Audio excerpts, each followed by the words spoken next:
What's up, everybody? Welcome to yet another episode of the Bottom Line on Sports, our show about the intersection between sports and money. He's Jeremy Pink. I'm Jean-Jacques Taylor, and you know we like to get down with a number. But first, you got to remember to subscribe, rate, review, 5 stars only. We may except if it's like a 10-point scale, then a 10-point is okay, right? And then we can get down with that. Yeah, and you can also email us at info@bottomlineonsports.com. We will accept your email. Look at that. Yeah, we're very fancy. Let's kick it off with our number of the week, 1.4. That, my friends, I know you're curious about that, is the amount of money, the highest salary in the WNBA, and it goes to Asia Wilson, Nafisa Collins, and somebody else. 3 players making $1.4 million in the WNBA. Kelsey Mitchell, I think, was the third, right? Kelsey Mitchell, that's right, from the Indiana Fever, who went down to your Dallas Wings and paid buckets. Yes, I watched most of that game. But, 1.4 million. If you're comparing it to NBA salaries, you scoff at it, you chuckle at it. If you compare it to my salary, you're like, hey, maybe I need to go get me a spot in the WNBA. Yeah. But I think it's good that they're making more money. I think it's good that they got a good TV deal where they can boost salaries. And I think there is finally, let's keep it real. It's hard to believe that WNBA has been going on for like 30 years. I remember it a little bit with Lisa Leslie and that crew, the LA Sparks, and Cynthia Cooper. But now to me, and I'm going to keep it real with y'all, when I watched the Wings play the Fever the other day in the opener, that, I'm telling you, was a good basketball game. Were you in person for that game, or were you? No, let's not go crazy. let's not go crazy. No, I was at home watching it while I was doing some other stuff. But I had the game on the whole time, and it was an excellent basketball game. They were getting up and down. It was physical play. How did AZ Fudd look in the game? I didn't see the game. Are you being funny or are you being serious? I'm being serious. I have no idea. I didn't see the game at all. Okay. See, AZ Fudd is already in the midst of a controversy. And that I know. Okay, not that controversy. It's a different one? I'm a journalist. And so I spent my career covering the Cowboys. I look at things through a journalism prism. So AZ Fudd, the number 1 player overall in the WNBA draft, going to the worst team in the WNBA. And she didn't start the first game. Now, some of you may be like, well, what's the big deal? And I would say to you, name me another sport where the number 1 overall pick in a sport where the rookies play, football, basketball, and your number 1 pick overall don't start. But how much did she play in the game, though? Did she have good minutes? 18 minutes. And it's a 40-minute game? Yeah. So here's my point. That's not good. My point is, and you could legitimately say, if you wanted to, and it's not a stretch, that the Dallas Mavericks, the strength of their team is the backcourt. Like Rike Ogunbowale, I think that's how you say it. The Dallas Stars, you mean? Stop it. The Dallas Wings. Dallas Wings. Sorry. She's been a really good player for a long time. The WNBA team, whatever they're called. The Wings. You got Paige Becker. She's a guard. You got another guard named Odyssey Sims, who I know her because she played high school basketball in Dallas. She's been in WNBA for 10 years. She's a guard, and she scored 20 the other night. So Rike scored 20, Paige scored 20, and Sims scored 20. So you could say, well, that's why AZ Fudd's not playing. And that might just be your point. Hey, of course, I would say, then once you drafted number 1 overall for. Well, and look at the last 2 number 1 picks were Caitlin Clark and Paige Beckers. Not only did they play, they played immediately, and they were all really, really good. So, and I'm not making any grand, projections on what this means for AZ Fudd, but it's a question that should be asked. And so somebody asked the coach, and this is what aggravates me as a journalist. Okay, I ask you, hey, Coach Pink, how come AZ Fudd didn't start? she's the number one pick overall? That's a very legitimate question. And he gave some rigmarole answer. And then he goes, well, nobody's asking why Jacques Taylor didn't start, Jeremy Pink didn't start. They're not the number one pick, you idiot. Right. God, that was a total. I had no idea there was an AZ Fudd controversy. I just know that and the reason I asked is I didn't see the game, and I know she's a number one pick, and I'm always curious. To your point, number one pick's going to really have a good debut, or how is she looking, and what are people saying? And that's actually a pretty remarkable story. Now, in her defense, and see, this is why, again, from a journalistic standpoint, and let me take a very quick exit rant. The Wings are one of the dumbest sports franchises in America. Mm-hmm. And I say that they're just a bad organization in terms of they've had 6 coaches in 9 years. Mm-hmm. They had that PR snafu when the guy asked Kevin Sherrington from the Dallas Morning News, asked AZ Fudd, and the PR person steps in. You can't find a PR person in America who says that was a good way to handle that situation. Right. And now you haven't prepped your coach well enough to know, hey, don't say this is why they hadn't start. Say whatever. How about the truth, man? And here's the truth, or what looks like it is the truth. She didn't play in the second game. Why? She had some kind of knee thing. Maybe that's why she only played 18 minutes in the opener. Mm-hmm. So if you can say, instead of trying to be all furtive, you just come out and say, hey, AZ Fudd's battling a little knee aggravation. That's why we limited her minutes. Right. Then you have leeway to do whatever you want to do with her for a few weeks. But now you speculate and you say, suddenly she has a knee issue. Yeah. And you wonder if that so-called knee real issue, or is that fake? If it just magically reared its ugly head because she wasn't playing that well or she didn't deserve those minutes. And we don't know. I mean, again, I'm not accusing I don't know anything about the Dallas Wings. I'm not accusing anybody of lying. Nor should you.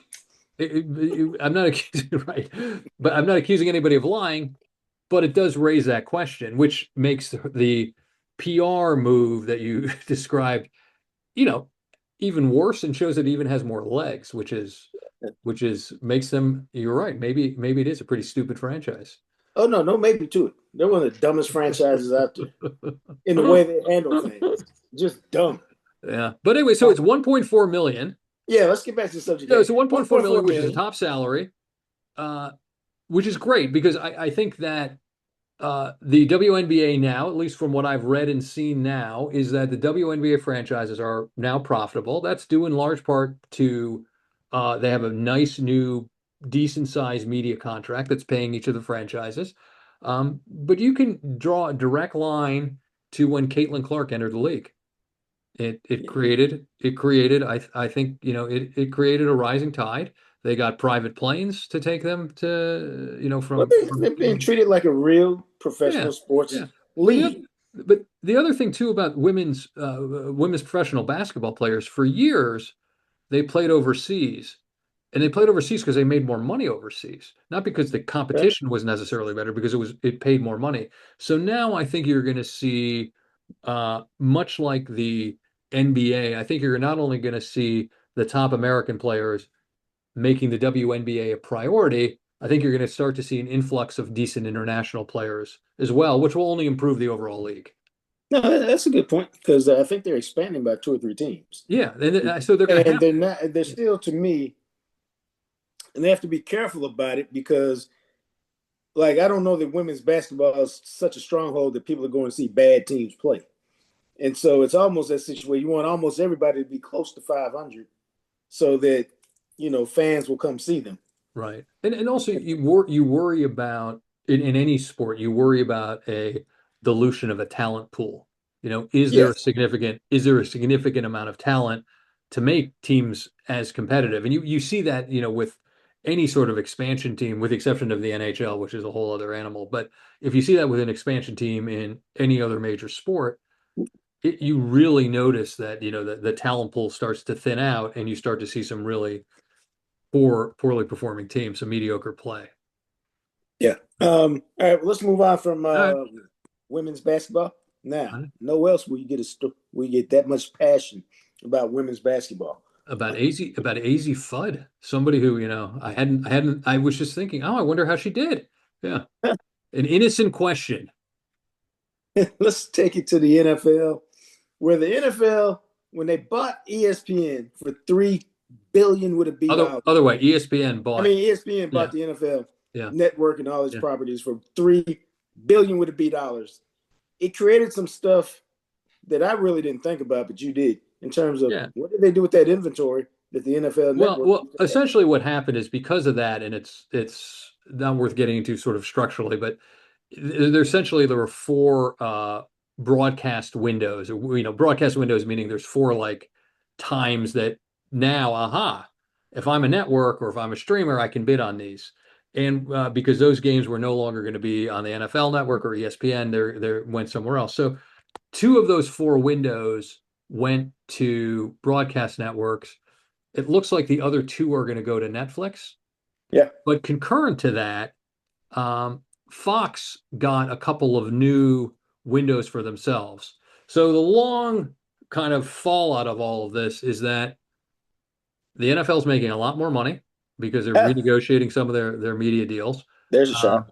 and there's going to be more, the broadcast networks themselves are getting a big chunk of those games. That's important because the DOJ, although they're relatively toothless, the Department of Justice, although they're relatively toothless, is looking at the antitrust exemption from the 1961 Sports Broadcasting Act that allows, the NFL to negotiate as a single entity with the broadcast networks, and vice versa. So the NFL would be reluctant then in theory, to put more games on streamers because those don't fall under the don't fall under that antitrust exemption. So the long and short of it is NFL is opening up its this is the beginning of the NFL opening up its windows to renegotiate its media properties. Those are only going to go up. And there is pressure, whether it's real or imagined, from the government to keep as many of those games on broadcast TV as possible. And this is kind of the first kind of catalyst and salvo and what I think is going to be, you're going to start to see a number of these stories emerge in the next year or two. All right. So what does that what does that mean for consumers? That they get more games where they don't have to go to Netflix and pay if you don't have Netflix? Right now, yeah, it looks like there's more games that are going to be on traditional broadcast networks. There are going to be a couple more on Netflix, but I think long term, I don't think it makes a difference. I think it's going to go to, I think the whoever can pay the most money is probably going to get whatever it is that they want. Um, Yeah. that said, there still will be an emphasis from the NFL to keep a lot of it on broadcast networks for just to maintain, The illusion. yeah, you maintain, I don't know about the illusion, but just to maintain the idea of the Sports Broadcasting Act, So, but I think, look, long and short for fans is going to be, they'll be able to watch games. They're still going to have to track down games on multiple platforms. It's not going to be that much different. There's just certain windows are going to be on broadcast networks that were on streaming platforms or cable before, and certain games that might be on, broadcast are maybe going to go to some of the streamers now. But it's still going to be the same mess for consumers. Yeah, I think you just have to decide as a consumer how you want to get down. Yeah. Like, and like I think a lot of I don't know, this is a good question. Are you a Netflix person? I subscribe to Netflix, yes. Yeah. So it seems to me like, one like everybody has Netflix. Yeah. I mean, it feels like everybody's got Netflix. Hmm. So because everybody has Netflix, when they put a game on Netflix, it doesn't feel like a big deal. It's just one more channel you go to. Now, are you an Amazon Prime person? I am. Well, you just got a lot of disposable damn income. I didn't say I paid for either of them, but I have them both, yes. So Um, I don't know if as many people have Amazon Prime. I have it they don't. because I No, do a lot of damn packaging, and so I got it years ago because I don't know, man. Something about that free shipping. I fell for that for it's that. anything that's anything but free, but that's a I conversation know. for I another know day. it's like $14 a month, but I fell for it. Yeah. Hook, line, and sinker. Um, So again, that doesn't feel to me like it's different. But what you just have to do is you have to decide, do you just want to watch your team? Like most people watch a team, I think. Everybody's got their Well, team that they watch and they like regular NFL football. yeah. So I don't know. I mean, I don't know if people are chasing the high of I got to watch every game that's available. Yeah, I think the NFL is a bit different than other sports because generally, when the games are on. Your games are on from Sunday, in the Sunday afternoons, and then there's a Sunday night game, and then there's a Monday night game, and there's a Thursday night game. Okay, that's generally most people know that. So because they kind of know the schedule in advance, I think it's easier for them Right. to find the games. But I contrast it with the NBA playoffs that are going on right now. I don't Yeah. I don't have any idea who's got what game at what time. You I know just what? yeah, I Now have no that's a idea. great point. Yeah, I have no idea. Here's a great point, man. I turned on YouTube TV the other day, thinking the NBA game was on, and I go, "Oh, there's got to be a game." And so I then went to my phone to check the scores. Basically, I'm checking the schedule to see, okay, there's a game being played. And so I did process of elimination. I said, if I can't find it on YouTube TV, perhaps it's on Amazon. Right. Right. And I went to Amazon and there it was. But that Yeah. was just a guess. I had no idea Right. where the hell the game was. Right. And so that's the difference between the NBA because you don't quite know what the schedule is. At least with the NFL, you know roughly what the schedule is, and Yeah. you have a finite number of choices to find the game. So it isn't necessarily as bad. With the NBA, by the way, I think the NBA playoff coverage has been very, very good this year. I couldn't tell you what announcer is on what network and what Oh, game is on what streamer. I have no idea. no, no, no, no. I have none, bro. I literally I have none.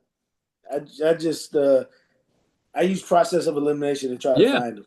Well, you know how I figure it out is that there's it's either I think it's the ESPN app or the SI app, the SI page. I just hit schedule and schedule tells me when the game is and who's got it. That's the only way. That's the only reason I know. I don't know if we should have to do that, man. Yeah, but that'll just show you. I mean, it shows you that there's got to be a better way, right? Okay, And now you're an ideas guy. What would be a better way? I think there's got to be. It's this is going to be the sort of the rebundling of Uh essentially what cable TV was before. You yeah. know, cable TV, you knew, okay, there's an NFL game on. You just look and you figure out where the NFL game is. You can search. So it's a question of who's going to create that that interface or that portal or whatever you want to call that single page that aggregates everything together for you. I know Amazon's trying to do this, Roku is trying to do this, Google is trying to do this, Apple TV is trying to do this. It's a lot of places that are even the cable channels now are trying to do this, but there's gonna be eventually a single standard interface where you can actually find this stuff. And right now there's just too many different things to search and find. Yeah. Okay, that's good because I'm telling you, I don't know. And as it relates to the NFL, I'm committed to the Sunday ticket. And then between the Sunday ticket and Netflix and Amazon and the networks, you basically get it all. Yeah, that's true. Even though I still spend some elements covering the Cowboys, I like to watch different players and different games, Uh-huh. and I'm not even a gambler. And so I just like having the option of, because I don't, I don't want the crappy games sometimes that they Hmm. send to your area. Hmm. So I want to watch what I want to watch because I'm like that. And so I'm just committed to, everybody's got hobbies. And so watching NFL football is a hobby. So I spend however much it is, $1,100 a year watching NFL football because I like to do it. So you know what's kind of got it solved as I think about it. Uh, I have MLB.TV, and so that basically means I can get every game. It's like the equivalent of Sunday Ticket. I can get every game, Right. with the exception of ones that are in my local. I can't get I can't the Yankees or the Mets game. But what MLB TV did this year is if I want to watch the uh, Yankees game through MLB TV, Yeah. it verifies that I have Yes, which is the local, and Oh, I and can then it actually lets you get pick. Yes, and I can. So for me to find the MLB games, I just go on the MLB app and I can find any game, and I can watch the Yankees game because I've authenticated that I can watch on Yes, and I can, watch on, Yeah. that and that. So that to me kind of solves it. So the question is whether or not will maybe the NFL becomes the aggregator of that. Maybe the NBA becomes the aggregator of those games. Oh, and if as That long as you verify that you got Amazon or whatever, yeah, maybe that's the way to do it. you can just go to Yeah, the ticket and click on the game yeah. anyway. Because MLB TV, I know there's not a lot of people who watch a lot of baseball necessarily. Yeah, That's I'm a trying to very figure out who you're watching. Yeah, right. But that's a very local market business, local market viewership. But the MLB TV is one of the best, best video apps out there. And if you're interested in baseball, it's fantastic. I mean, but so I think something like that will eventually solve the problem. But you got to be able to just find it in one place. I want to search for. I don't. I want to search for. I want to watch an NFL game. I should just be able to find one place and say, "Oh, that game's on Amazon today," or I want to watch an NBA playoff game. Oh, that game is on, whatever it's on. I don't know. You know what else drives me nuts? Let me tell you what drives me nuts. What Okay, drives you nuts, my friend? makes me crazy, right? When the games were on, all the games were on cable, right? Right, And I'm like, oh man, I want to watch a game on CBS or that's on at the same time as Fox, let's say. I right, can just kind of click back and forth between the two very right. easily. But if there's a game on a let's say it's on CBS and on Amazon at the same time. Oh yeah, you're screwed. I can't do that. Drives me crazy. You gotta have multiple TVs. Yeah, exactly. Well, but the point is, it's so consumer unfriendly. So that's why I Yeah, think there's going to be a single aggregation point not where, so, so that you can do like you yeah, do on YouTube, where you can watch side by side or quarters, however yeah, you want to do. exactly. And YouTube TV within within the walled garden of YouTube TV, you can do all of that. And that's amazingly good. Matter of fact, it's so good because I just discovered it. You've probably been able to do this for a long time. I just discovered it that you can, they'll put the 4 games up there and they give you 12 options. But if you don't like any of those options, you can create your own option. And so, That's new. That's new as of oh like no, in the last year. Yeah. yeah, because I was doing that the other day. I was like, I just want to watch these 2 games right here. I don't care about you. And I stumbled onto it. I said, oh, well, there's a game changer right there. Mhm. So I'm very happy with that. Very, very pleased. You know Uh, where that works really well? Not that you watch this either. That was is it? so good for tennis. If you want to watch, what like the early rounds of tennis and you want to get some multiple matches going on, it's so good for tennis. No, I see that. Bottom line for me, I'm committed to paying whatever it is to watch the NFL. And so while it may be a pain in the butt, all these different places where you find games, I'm just going to swipe the credit card or Apple Card and pay for it. Yeah. But bottom line for me is like everything else in life, all I know is that it's going to cost me more in the long run. And I don't see any end to that, only end to that, end of that in sight rather. And I really want to solve the problem. How do I switch between an Amazon or a Netflix game and a game that's in like a cable TV or YouTube system? That's the thing I want to figure out. Well, moving on to, I sent my son, who's a junior at Ohio State, I sent him a text the other day that showed how much his fellow students were making playing football. And I said, how do you feel about this? And he looked at it and said, oh my God, I can't believe these guys are making this much money. And then he goes, and they're all younger than me. Mhm. I go, that should serve as motivation, young man. Yeah. So there's a funny story. Years ago, I went to graduate school. Is You that know, the funny story? well, the funny story is that I went to graduate school. It's pretty hilarious. But aside from that, I was I was in graduate school, and one of the guys I went to school with was a University of Virginia grad, right?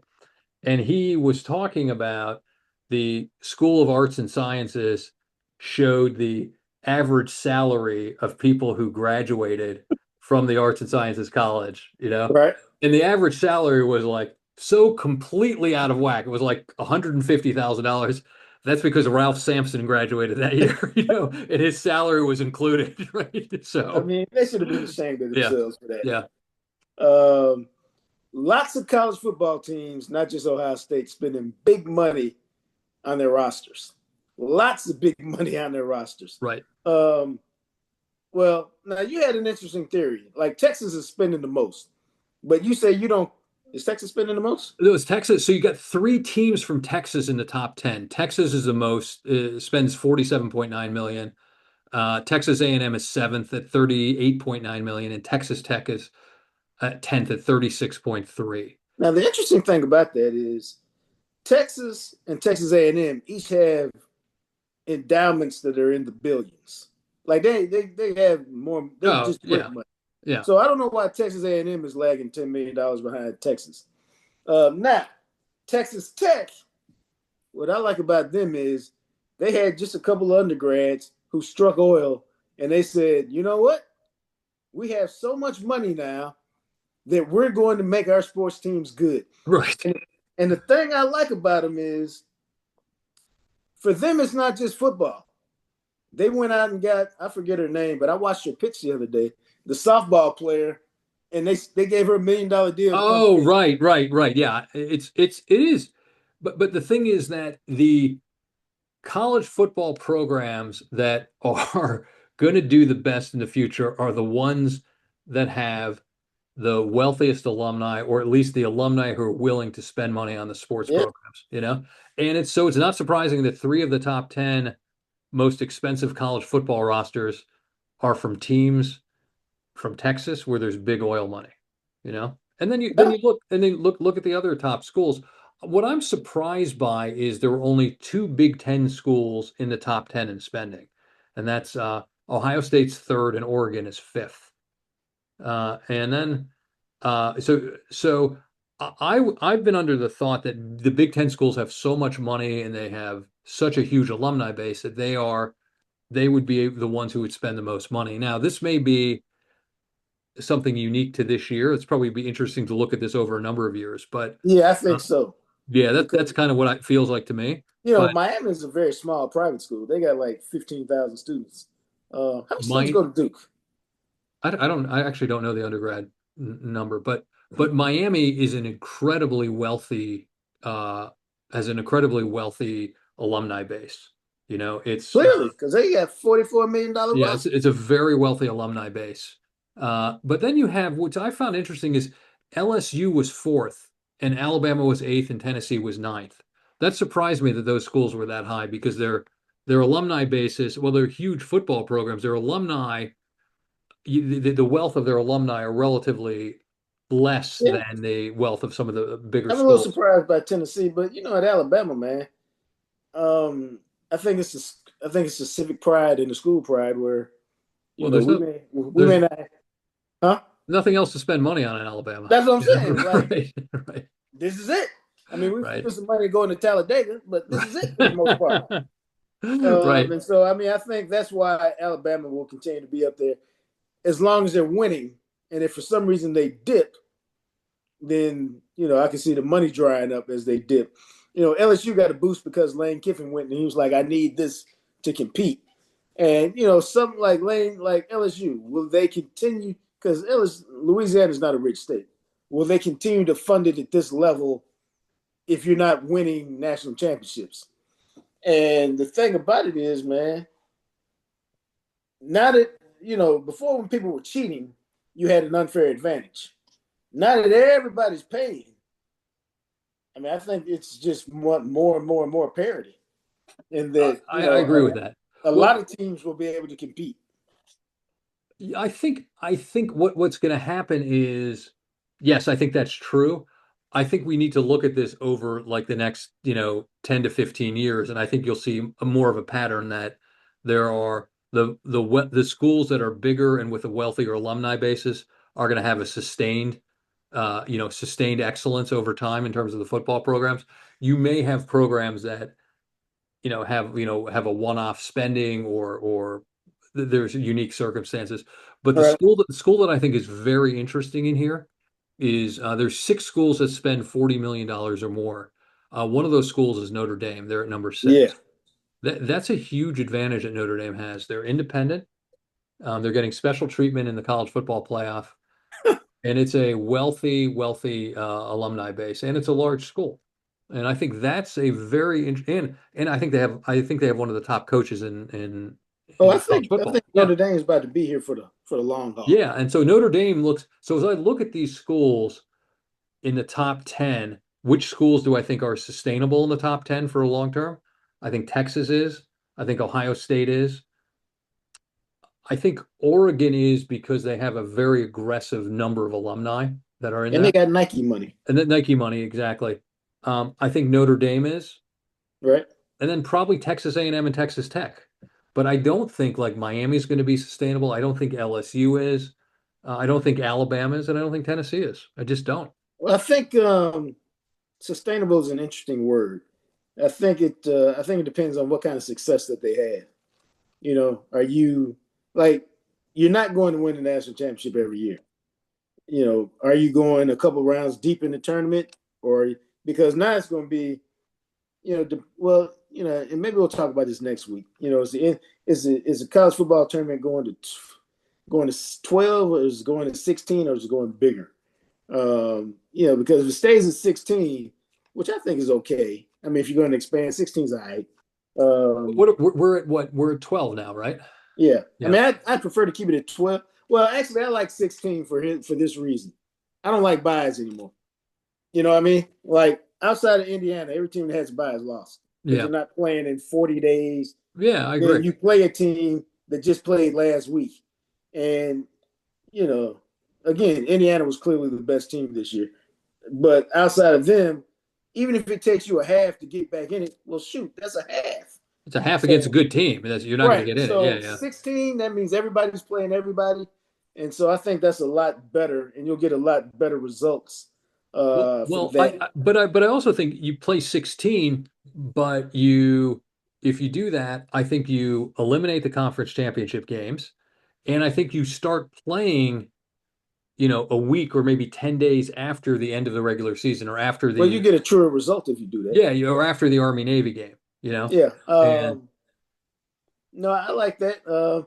I think they're getting rid of conference championship games because, and we talked about it last year. They do. You don't want a championship game to do you more harm than it does good, Mhm.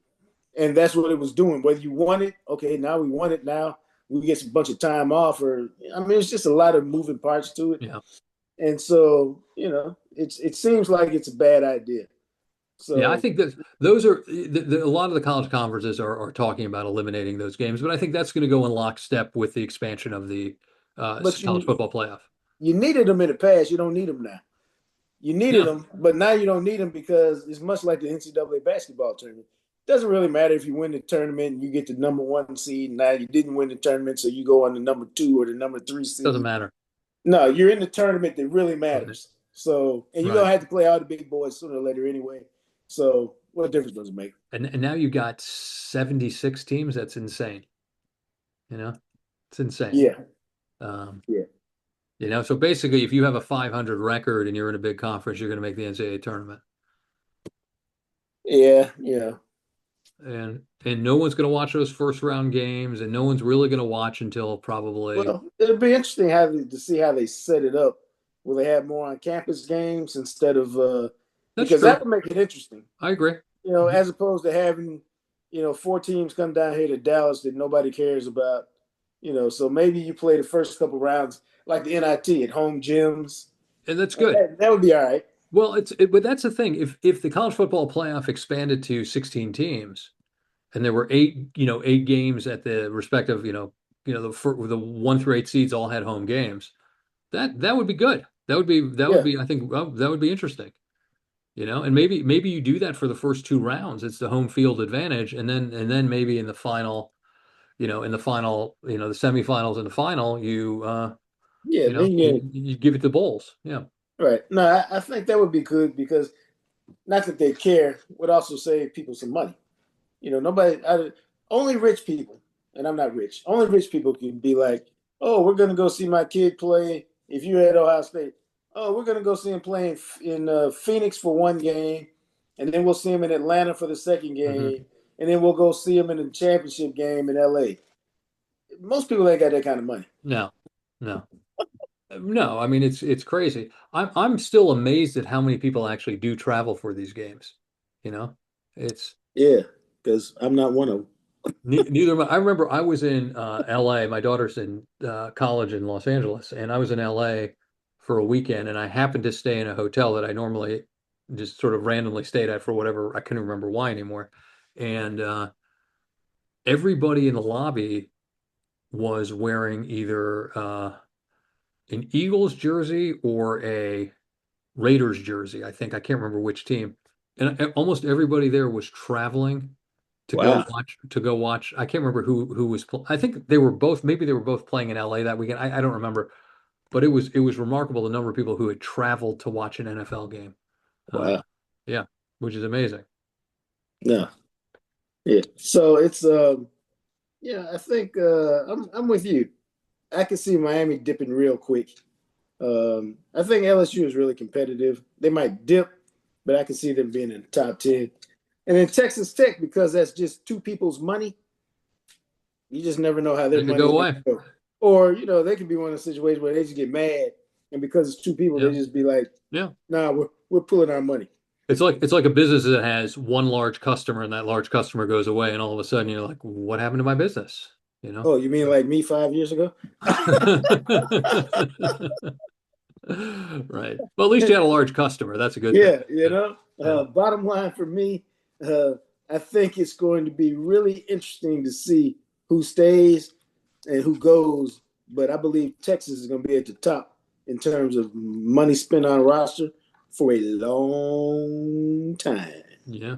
Bottom line for me, you're going to start to see a pooling of probably 5 or 6 schools that are going to be consistently at the top, and that is going to include, I agree, Texas is going to be one, Notre Dame's going to be one, and for sure Ohio State. And then I think you'll start to see some other big schools with larger and wealthier alumni bases quietly trickle in, and those are going to be the top football schools for many years to come until the rules change again. Yeah. And let's move to our favorite time of the hour. It's Buckeye talk time, Buckeye banter. Go Uh, Bucks! I'm excited. I'm excited. The news out there that I saw. Black jerseys making a comeback this year. it seemed like we wore them fairly frequently, but I guess we haven't. Not for a while. Not for a while. I was a big. Now let me put it like this, because I have some friends who disagree.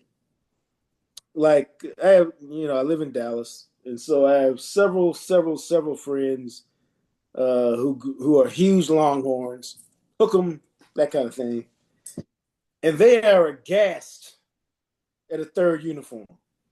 They're like, we wear burnt orange, or we wear the tidy whities. That's how we get down. That's what they call them, the tidy Right. whities. Tidy whities. We wear burnt orange or the tidy whities. That's it. We don't want no all burnt orange. We don't want no black. We are classic. We got two uniforms, Mhm. and that's now it's interesting because A&M will switch it up on you. They got 3 or 4 looks. Um, I I can take the Ohio State white uniforms. I can take them or leave them. Mhm. But I tell you, man, when you put that scarlet on with the gray pants or the silver pants or whatever we're calling Mhm. them, that's a good look. That's a classic look. Yeah. But I like the all black too. Yeah. Well, When that's they what's got coming. when they got the red Buckeye leaves on the helmet, Uh-huh. that's pretty nice, man. That's pretty nice. But I'm a black guy. I mean, I'm a black guy, but then I'm also wearing. Right. I like black, so I'm partial to it.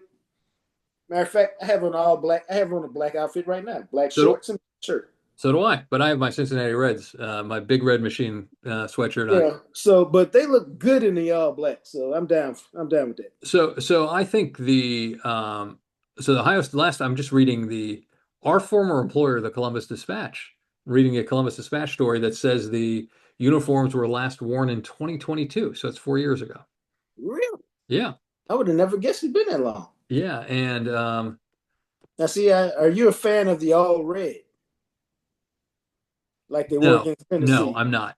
I'm not. I'm not really a fan of Yeah. that. So so I think that the all black can do a couple of things for Ohio State. One is I think they'll look better on TV if they're Yeah. accented, with the red accent. I think it's actually going to be a better look on television.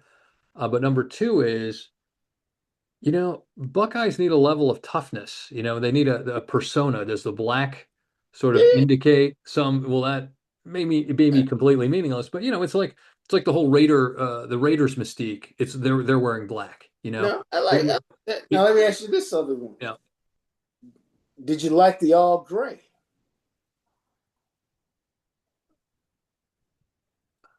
yeah. I thought they were okay. Yes, I didn't mind the all gray look. I Yeah, didn't mind that at all. yeah, It was a little different, but I think we wore black numbers on it, so it kind of popped. yeah, I just remember those are the uniforms they had when it came back from however much they were down to beat Penn State one year. yeah. But I thought that was a good look. So I guess my point is I don't mind the alternate uniforms.